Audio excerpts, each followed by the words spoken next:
Hello, I'm Nick, and this is Today in Philosophy of History for Friday, 3 January 2025. Today is the 124th anniversary of the birth of Erich Hermann Wilhelm Vögelin, better known as simply Eric Voegelin, who was born in Cologne on this date in 1901. Last year, I recorded an episode on Voegelin for the 123rd anniversary of his birth, discussing some of the usual topics associated with Voegelin, like his best known book on what he characterized as Gnosticism in 20th century political movements. I continued to think about Voegelin after posting that episode, and I dug a little deeper, obtaining a few more books, and I realized that I had more to say.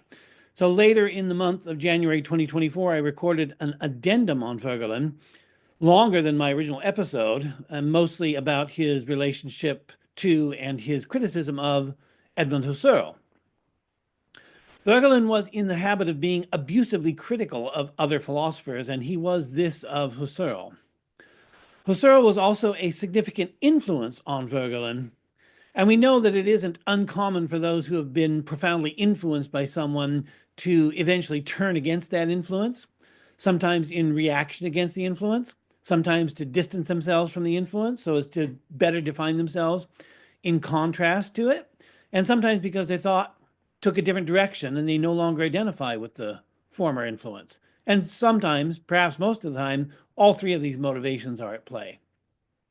Certainly, Voegelin took a very different direction than did Husserl, both in his general philosophical position and in his philosophy of history.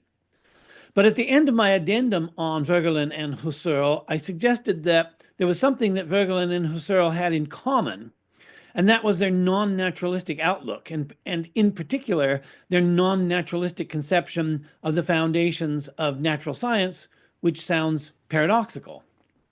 To give a full exposition and an explanation of this claim would require a significant effort and more like a series of talks in a single episode. Maybe someday I'll attempt that, but today I'm only going to try to sketch what's going on, or rather, what I think is going on. I'm going to try to make this episode as self-contained as possible, but it'll make more sense if you listen to my two Voegelin episodes from January 2024 before you listen to this one. In most contemporary philosophy, and especially in Anglo-American philosophy, naturalism is taken for granted as the default paradigm. Of course, naturalism means different things to different men. Contemporary analytical philosophy makes careful distinctions among naturalism, physicalism, materialism, eliminative materialism, and other related approaches. But I'm not going to try to even define naturalism today or to distinguish it from closely related positions. I just want to make the difference clear between a generic naturalism and similarly generic forms of idealism and non-naturalistic epistemology like phenomenology. In my addendum episode, I mentioned that Voegelin was in correspondence with the phenomenologist Alfred Schutz throughout his life, and that Schutz was in correspondence in turn with the influential American sociologist Talcott Parsons. I'm going to take Parsons as my example of a generic naturalism, which in this context is a form of naive scientific realism. While Voegelin and Schutz had a vigorous exchange of ideas in their correspondence, Schutz and Parsons couldn't find any common ground. My interpretation of this failure of understanding was Schutz's insistence on a radical phenomenological grounding of the fundamental concepts of sociology, and Parsons was more or less dismissive of Schutz's phenomenological foundationalism. Another way to put this is that Parsons and Schutz were working within different traditions, and I would even say working within different conceptual frameworks. These conceptual frameworks overlapped, especially when it comes to the concepts of sociology, but only marginal. The concepts undergirding sociology in each case seem to have been different. Parsons, as was typically the case for 20th century American scholars, assumes a thoroughgoing naturalism, and Schutz has something else in mind. While Schutz in his correspondence had assured Voegelin in a letter in regard to Husserl that Schutz was no knight's squire, so as to give license to Voegelin to freely speak his mind about Husserl, this gives an impression of the distance between Schutz and Husserl. But reading the common correspondence of Schutz and Parsons makes it clear the extent to which Schutz had bought into Husserl's conception of a phenomenological foundation of knowledge. Schutz wanted a phenomenological foundation for sociological knowledge, and Parsons didn't really see the point of what Schutz was trying to do. Although my own presuppositions are naturalistic, I should say, I can sympathize with both sides in this failure of understanding. I sympathize with Parsons' naturalism because I know this is how science actually gets done. On the other hand, I can also sympathize with Schutz because while the pragmatic efficacy of naturalism works in the short term, it also leaves unresolved problems. Husserl had written of the natural sciences, quote, "How little they are fit to present themselves in naive positivity as self-sufficient, and to persist in such a self-sufficiency is shown by the controversy in every science, no matter how exact, about the true sense of its fundamental concepts," unquote.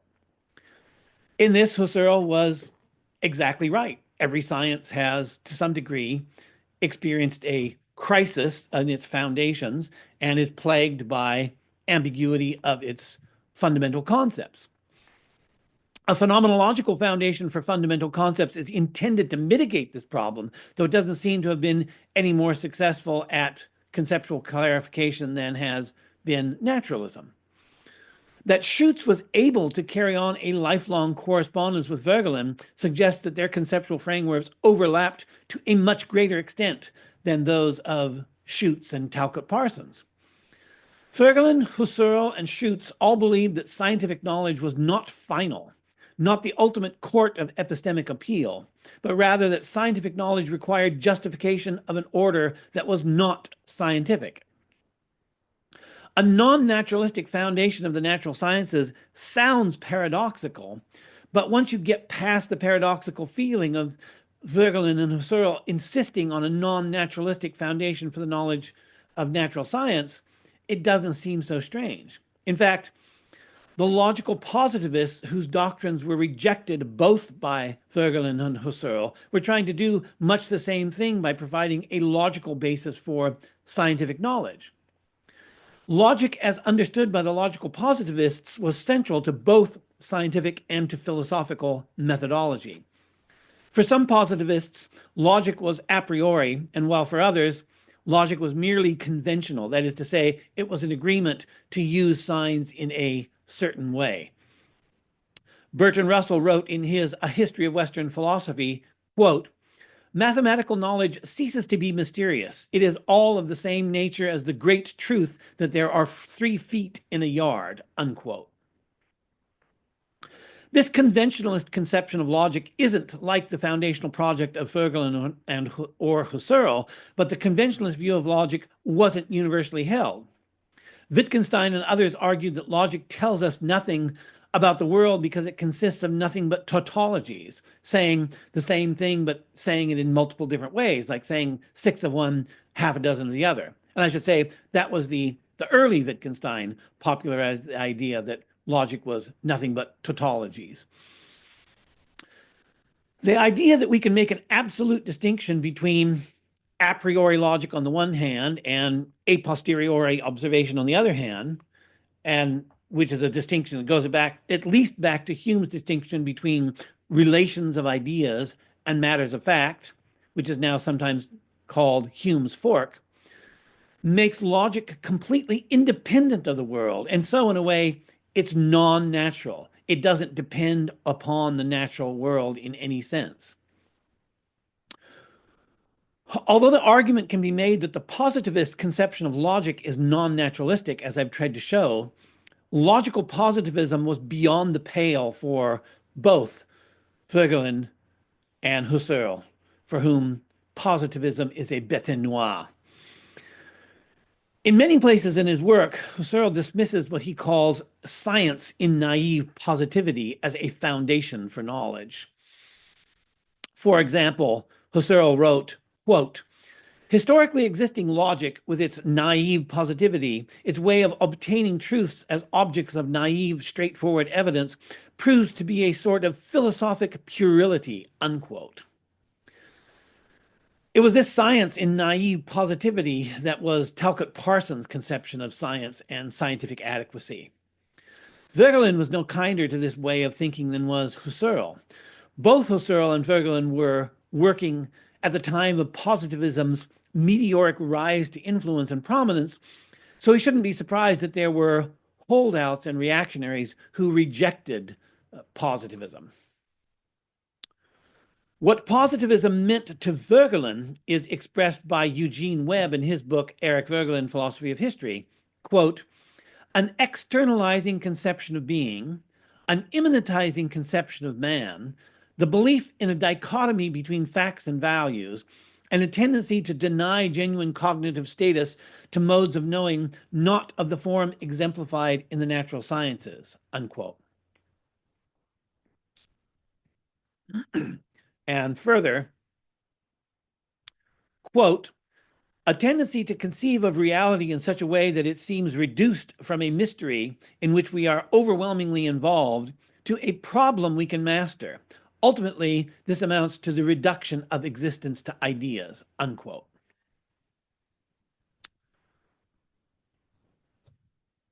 Husserl's work on philosophy of history was called The Crisis of European Sciences. Voegelin's one of Voegelin's major works is called The New Science of Politics. Both address the problem and the possibility of scientific knowledge in the human sciences, or if you prefer, the social sciences. In this sense, Voegelin and Husserl were engaged in the same overarching philosophical project, but they came to very different conclusions ultimately. So if Voegelin wrote A New Science of Politics, or The New Science of Politics, why do we need a new science of politics? What's wrong with the old science of politics? Voegelin starts out the new scientific politics with this statement, quote, the existence of man in political society is historical existence, and a theory of politics, if it penetrates to principles, must at the same time be a theory of history, unquote. Voegelin said that what needed to happen was a re-theoretization of political science in the light of principles that naturally tie politics to history, such that, quote, the movement toward re-theoretization must be understood indeed as a recovery from the destruction of science which characterized the positivistic era in the second half of the 19th century. The malign influence of positivism on science was primarily the work of two assumptions, according to Voegelin. Quote, the methods used in the mathematicizing sciences of the external world were possessed of some inherent virtue, unquote, and, quote, the methods of the natural sciences were a criterion for theoretical relevance in general, unquote. History that embodies these assumptions he calls the positivist conception of history. And he further says, quote, the subordination of theoretical relevance to method perverts the meaning of science on principle, unquote. For Voegelin, the logical methods of the positivists weren't working. The difference between the logical positivists and their non-naturalistic rivals wasn't logic alone, but rather the nature of the logic involved. Husserl wrote in his Formal and Transcendental Logic, quote, objective logic, logic in the natural state of positivity, is the first logic for us, but not the final logic, unquote. For the logical positivists, logic in its state of natural positivity was the final logic, just as what Voegelin called the positivistic conception of history was the final word in history. The relative finality of logic in naive positivity separated the logical positivists from Voegelin, Husserl, and Schutz. But these thinkers who rejected positivism, they didn't agree with each other as to how exactly scientific knowledge was to be founded. Less than 2 weeks after his long letter to Schutz in criticism of Husserl's philosophy of history, which I discussed in my addendum on Voegelin and Husserl, Voegelin wrote in a 28 September 1943 letter to Schutz, quote, "Your concept of rationality is not quite clear to me, doubtless as the result of my lack of comprehension. I can understand that one develops a concept of rational action as you do, and that the creation of such a concept is eminently important because rational action is a frequent and pragmatically important phenomenon of social reality. I cannot fully understand what should result from that in general for the construction of ideal types in social science." Unquote. It shouldn't surprise us that when philosophers differ on their concept of rationality, that they are likely to differ on questions of logic, and that when philosophers go in search of non-naturalistic foundations of science, that they're likely to spread out in different directions. I've called their positions non-naturalism, but that's not what it was called by Voegelin, Husserl, or Schutz. Husserl and Schutz would say that they were pursuing a phenomenological foundation of knowledge, and since the bulk of Husserl's phenomenological writings are methodological in nature, he can refer to that work as the basis of his engagement with history, and anyone who wants to know more can satisfy themselves to the extent that they care to look into it. As I said in my early episode on Voegelin, Husserl spent his lifetime engaged with logic, mathematics, and methodology before he came to history. And then he came to history in the spirit of an arch-rationalist coming to address a crisis that he believed had become acute in his time. We could say of Husserl, "Cometh the hour, cometh the man." Voegelin, by contrast, spent the bulk of his career on politics and history, not developing a distinctive methodology. So while his historical erudition far surpassed that of Husserl, he hadn't developed the extensive range of methodological tools that Husserl had developed. But Voegelin did reflect on methodology occasionally, and in his 1965 lecture, In Search of a Ground, he wrote, quote, "The quest of the ground, or search for the ground, as I formulate it, is a constant in all civilizations, as also in all subdivisions of civilizations in all societies. That is not to say that the search for the ground or the expressions of it always have the same form. As you will see, they sometimes have widely differing forms, but at least we can express them clearly in the form that they assumed in the 18th century, especially with Leibniz." Unquote. For Voegelin, the search for a ground, or we could say in other contexts, the search for a foundation, is his alternative to Husserl's transcendental subjectivity, and is the whole of civilization that affords the foundation for knowledge in Voegelin's account. Voegelin elaborated this view in his book, Anamnesis, quote, "There is no absolute starting point for a philosophy of consciousness. All philosophizing about consciousness is an event in the consciousness of philosophizing and presupposes this consciousness itself with its structures. Inasmuch as the consciousness of philosophizing is no pure consciousness, but rather the consciousness of a human being, all philosophizing is an event in the philosopher's life history. Further, an event in the history of the community with its symbolic language, further in the history of mankind, and further in the history of the cosmos." Unquote. Husserl had spent a lifetime elaborating a doctrine of pure consciousness, and Voegelin says this is impossible. And we could also say that Husserl's epistemology was one of an absolute starting point, and Voegelin rejects this too. So this is the point at which the shared non-naturalism of Voegelin and Husserl breaks down, and they go their separate ways.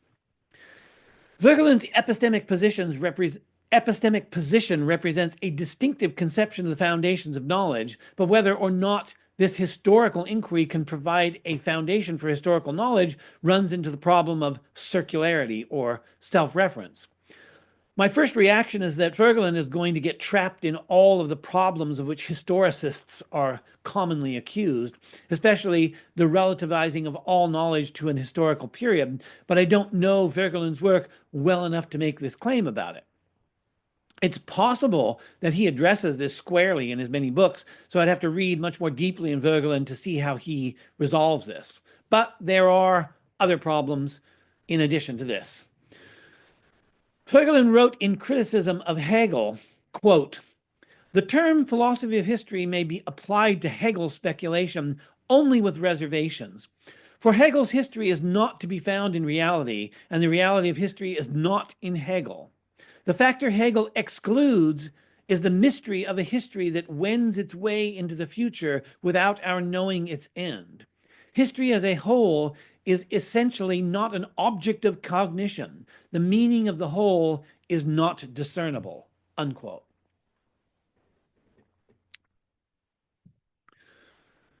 Many philosophers who have little sympathy for Voegelin's work could probably agree that we wend our way into the future without knowing the end.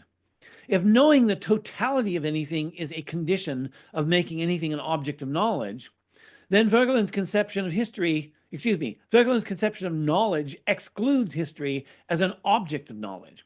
But this isn't how we approach knowledge in the natural sciences, which is to say, knowledge pursued from the perspective of naive positivity, which I earlier attributed to Talcott Parsons in his rejection of Schutz's phenomenological foundations for sociology.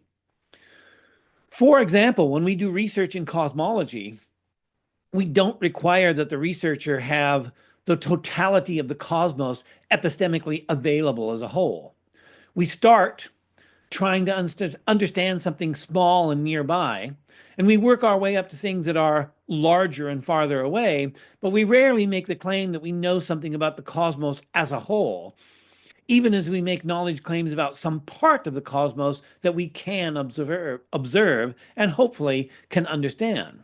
That is to say, part of the cosmos remains a mystery to us, even while other parts of the cosmos are known to us. And, of course, the same thing can be said of history. Voegelin could have said of cosmology what he said of history, that cosmology as a whole is essentially not an object of cognition. The meaning of the whole is not discernible to us. But this is a conception of knowledge that rarely, if ever, obtains in human experience.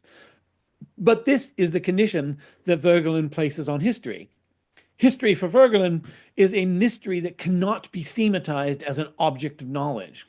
We could then call Voegelin's philosophy of history a non-cognitive philosophy of history.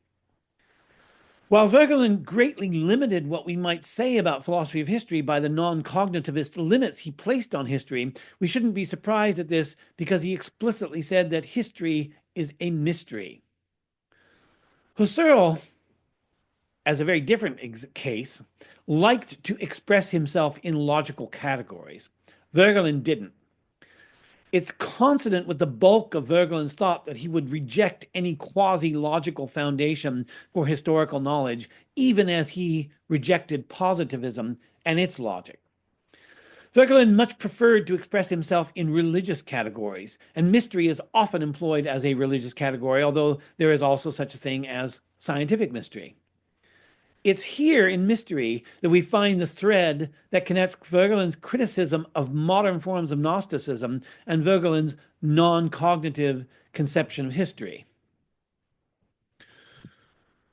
At a roundtable discussion on Toynbee held in 1958 with Raymond Aron, Voegelin said, quote, "Within Judeo-Christian eschatology, the transformation of man, the change in the constitution of being, is the product of a divine act. Now, if the transcendent is eliminated while retaining the idea of metastasis, it is to human action that we must attribute the change of nature. The perspective is totally different. In the first case, neither science nor philosophy can say anything of worth because it is a question of a revealed mystery. But in the immanentist conception, science and philosophy have the right to interfere.